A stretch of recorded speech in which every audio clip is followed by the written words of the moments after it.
Hello மக்களே! எல்லாரும் எப்படி இருக்கீங்க? தமிழ்நாடு சட்டசபை தேர்தல் பார்த்தீங்கன்னா, நெருங்கிட்டு இருக்க இந்த நேரத்தில அரசியல் களம் ரொம்பவே சூடு பிடிச்சிருக்கு சொல்லலாம். இப்போ முதலமைச்சர் மு.க. ஸ்டாலின் அவர்கள் பார்த்தீங்கன்னா, ஒரு 14 மெகா அறிவிப்புகள் வெளியிட்டிருக்காரு. அதாவது மீண்டும் ஆட்சிக்கு வந்தா இந்த 14 மெகா அறிவிப்புகள் கண்டிப்பா செயல்படுத்தும்னு வாக்குறுதி குடுத்திருக்காரு. 7,00,000 பேருக்கு வீடா, 50,00,000 இளைஞர்களுக்கு வேலைன்ட்டு நெறைய ஆச்சரியமான விஷயம்லாம் ஷேர் பண்ணியிருக்காரு. இந்த 14 திட்டங்கள் என்னென்ன? உங்களுக்கு என்ன லாபம் கிடைக்க போகுது? வாங்க டீட்டெயிலா இந்த வீடியோல தெளிவா பார்க்கலாம். குறிப்பா 2030ஆம் ஆண்டு ஒரு இலக்கா வச்சு தமிழ்நாட்டோட வளர்ச்சிக்காக இந்த 14 வாக்குறுதிகள் பார்த்தீங்கன்னா, லிஸ்ட்டு போட்டு சொல்லியிருக்காரு. அந்த 14 பாயிண்ட்ஸும் என்னன்னுட்டு ஒன் பை ஒன்னா ரொம்ப சிம்பிளா பார்க்கலாம். 2030ஆம் ஆண்டுக்குள்ள கனவு இல்லம் அப்படிங்கிற ஒரு திட்டத்தின் மூலமா தமிழ்நாட்டில் மொத்தம் 7,00,000 வீடுகள் கட்டி தரப்படும்னு சொல்லியிருக்காரு. இதில் கிராமப்புற மக்களுக்காக 5,00,000 வீடுகளும், நகரப்புற மக்களுக்காக 2,00,000 வீடுகளும் கட்டித்தரப்படும் சொல்லியிருக்காங்க.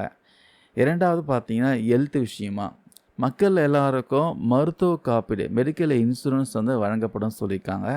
அது மட்டும் இல்லாமல் சர்க்கரை நோய், உயர் ரத்த அழுத்தம், பிபி இதையெல்லாம் கண்டுபிடிக்க சிறப்பு முகாம்கள் பார்த்தீங்கன்னா நடத்தப்படும் சொல்லியிருக்காங்க. ரொம்ப முக்கியமாக ஒவ்வொரு மாவட்டத்திலையும் மனநல ஆலோசனை மையம் மென்டல் ஹெல்த் கவுன்சிலிங் சென்டர் அமைக்கப்படும் சொல்லியிருக்காங்க.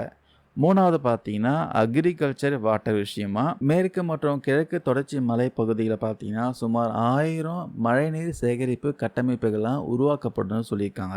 அதே போல் தமிழ்நாட்டோட உணவுப் பொருள் உற்பத்தியை பார்த்தீங்கன்னா 125 லட்சம் மெட்ரிக் டன்னாக உயர்த்துவோன்ட்டு உறுதி கொடுத்துருக்காரு.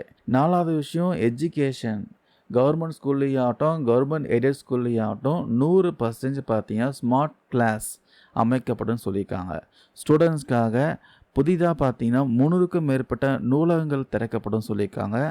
ஒவ்வொரு ஸ்கூல்லையும் விளையாட்டு மற்றும் வாழ்க்கை திறன் கல்வி லைஃப் ஸ்கில் பார்த்தீங்கன்னா கட்டாயமாக்கப்படும் சொல்லியிருக்காங்க. ஐந்தாவது விஷயம் பார்த்தீங்கன்னா யூத்துக்கும் டெக்னாலஜிக்கும் இளைஞர்களுக்கான நான் முதல்வன் 2.0 திட்டம் பார்த்தீங்கன்னா அறிமுகப்படுத்தப்படும் சொல்லியிருக்காங்க. உலக அளவில் நம்ம பசங்க போட்டி போடுற அளவுக்கு திறன் பயிற்சி கொடுக்கப்படும் சொல்லியிருக்காங்க. இதில் ஹைலைட் என்னன்னா ஒவ்வொரு கல்வி நிறுவனத்திலையும் ஏஐ செயற்கை நுண்ணறிவு ஆய்வகங்கள் அமைக்கப்படும் சொல்லியிருக்காங்க.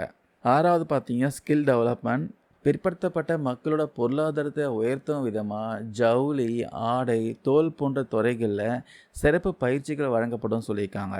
சிறுபான்மையினர் அதிகமாக வாழக்கூடிய மாவட்டங்களில் திறன் மேம்பாட்டு மையங்கள் அமைக்கப்படும் சொல்லியிருக்காங்க. ஏழாவது விஷயம் சோஷியல் ஜஸ்டிஸு சிறுபான்மையினெல்லாம் தொழில் தொடங்க ஈஸியாக கடன் கிடைக்க வழிவகை செய்யப்படும் சொல்லியிருக்காங்க.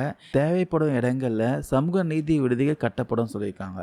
குறிப்பாக 2030க்குள்ளே சொந்தமாக வீட்டுமனை இல்லாத ஒவ்வொரு ஆதி திராவிடர் மற்றும் பழங்குடியின குடும்பங்களுக்கு இலவச வீட்டுமனை பட்டா வழங்கப்படும் சொல்லியிருக்காங்க.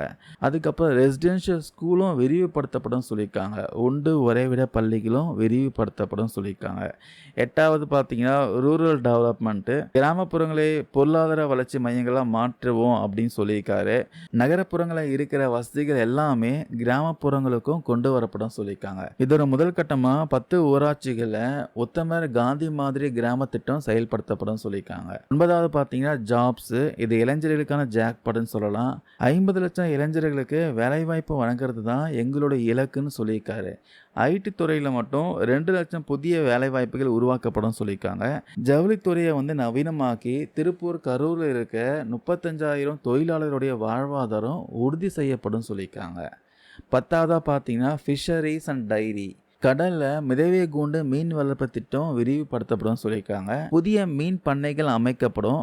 மீன் உற்பத்தி பார்த்தீங்கன்னா 200 டன்ல இருந்து 400 டன்னாக உயர்த்தப்படும் சொல்லியிருக்காங்க. இதே போல் 2030க்குள்ள கால்நடைகளின் எண்ணிக்கையை பார்த்தீங்கன்னா 3 கோடியாகவும் பால் உற்பத்தியை தினமும் 4.5 கோடி லிட்டராக உயர்த்தப்படும்ட்டு இலக்கு நிர்ணயம் பண்ணியிருக்காங்க.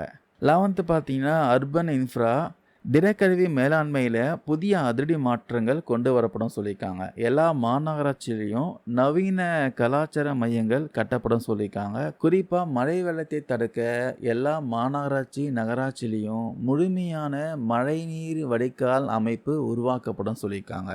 12வது பார்த்தீங்கன்னா எம்எஸ்எம்இ 2030க்குள்ள குறு சிறு நடுத்தர தொழில்துறை சார்பாக 5 சிறப்பு தொழில் குழுக்கள் அதாவது ஸ்பெஷல் இண்டஸ்ட்ரியல் கிளஸ்டர்ஸ் அமைக்கப்படும் சொல்லி சொல்லியிருக்காங்க. இதில் விவசாயம் சார்ந்த தொழில்களுக்கு அதிக முக்கியத்துவம் கொடுக்கப்படும் சொல்லியிருக்காங்க. 13வது பார்த்தீங்கன்னா ரோட்ஸ் அண்ட் டிரான்ஸ்போர்ட்டு. நவீன சாலை தொழில்நுட்பம் மற்றும் ஏஐ கேமரா கண்காணிப்பு மூலமாக சாலைகள், பாலங்களுடைய ஆயுட்காலம் நீட்டிக்கப்படும் சொல்லியிருக்காங்க. விபத்துகள் குறைக்கப்படும் சொல்லியிருக்காங்க. முக்கியமாக இந்த கோவில் நகரங்களாகட்டும், கடலோர சுற்றுலா தலங்களுக்கு போகக்கூடிய சாலைகள்லாம் சூப்பராக மேம்படுத்தப்படும் சொல்லியிருக்காங்க.